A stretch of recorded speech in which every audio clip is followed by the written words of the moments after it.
ಚಿಕ್ಕಬಳ್ಳಾಪುರ ನಗರದ ಹೃದಯ ಭಾಗದಲ್ಲಿರುವ ಸರ್ಕಾರಿ ಜೂನಿಯರ್ ಕಾಲೇಜು ಬಡ ವಿದ್ಯಾರ್ಥಿಗಳು ವಿದ್ಯಾಭ್ಯಾಸ ಮಾಡುವ ಸಂಸ್ಥೆಯಾಗಿದೆ.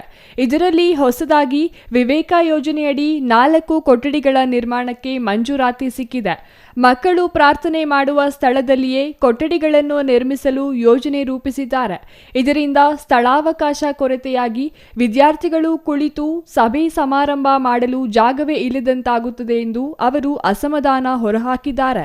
ಹಾಗಾಗಿ ನೂತನ ಕೊಠಡಿಗಳನ್ನು ಮೊದಲ ಮಹಡಿ ಮೇಲೆ ನಿರ್ಮಿಸಿದರೆ ಅನುಕೂಲವಾಗಲಿದೆ ಎಂದು ಕನ್ನಡ ಸಾಹಿತ್ಯ ಪರಿಷತ್ ಜಿಲ್ಲಾಧ್ಯಕ್ಷ ಡಾಕ್ಟರ್ ಕೋಡಿ ರಂಗಪ್ಪ, ತಾಲೂಕು ಅಧ್ಯಕ್ಷ ಯಳ್ಳುವಹಳ್ಳಿ ಸೊನ್ನೇಗೌಡ ಸೇರಿದಂತೆ ಇತರೆ ಸಾಮಾಜಿಕ ಹೋರಾಟಗಾರರು ಸ್ಥಳಕ್ಕೆ ಭೇಟಿ ನೀಡಿ ಸ್ಥಳ ಪರಿಶೀಲನೆ ಮಾಡಿ ಮಕ್ಕಳ ಹಿತದೃಷ್ಟಿಯಿಂದ ಕೊಠಡಿಗಳ ನಿರ್ಮಾಣ ಬದಲಿಸುವಂತೆ ಒತ್ತಾಯಿಸಿದ್ದಾರೆ.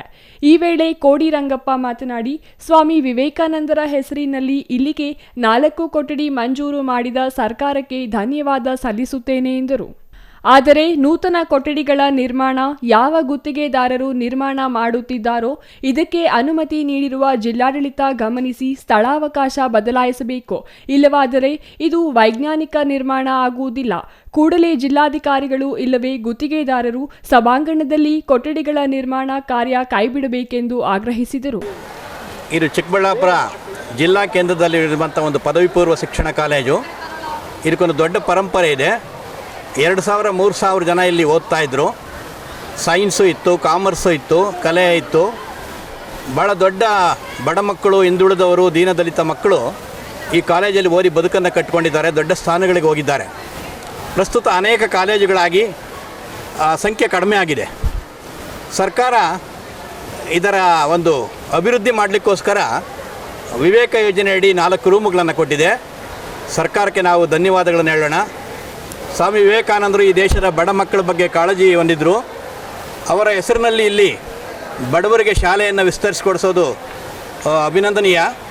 ಆದರೆ ವಸ್ತುಸ್ಥಿತಿ ಏನಾಗಿದೆ ಅಂದರೆ, ಈಗ ಯಾರೋ ಕಾಂಟ್ರಾಕ್ಟರ್ ಗೊತ್ತಿಲ್ಲ, ಈ 3 ಅಥವಾ 4 ರೂಮನ್ನು ಕಟ್ಟಲಿಕ್ಕೆ ಹುಡುಕಿರುವಂಥ ಜಾಗ ಮಕ್ಕಳಿಗೆ, ಶಾಲೆಗೆ, ಕಲಿಕೆಗೆ ತೊಂದರೆ ಮಾಡುತ್ತೆ. ಇಲ್ಲೊಂದು ಕ್ವಾರ್ಟ್ರಾಂಗಲ್ ಥರ ಮಾಡ್ಕೊಂಡಿದ್ರು. ಒಂದು 1000ರಿಂದ 1500 ಜನ ಮಕ್ಕಳಿಗೆ ಸಮಾವೇಶಗಳನ್ನು ಮಾಡ್ತಾಯಿದ್ರು. ಸರ್ಕಾರದ ಸಮಾವೇಶಗಳು ಕೂಡ ಆಗ್ತಾ ಇದ್ದಾವೆ, ಇಲ್ಲಿ ಟ್ರೈನಿಂಗ್ಗಳು ಕೂಡ ಆಗ್ತಾ ಇದ್ದಾವೆ.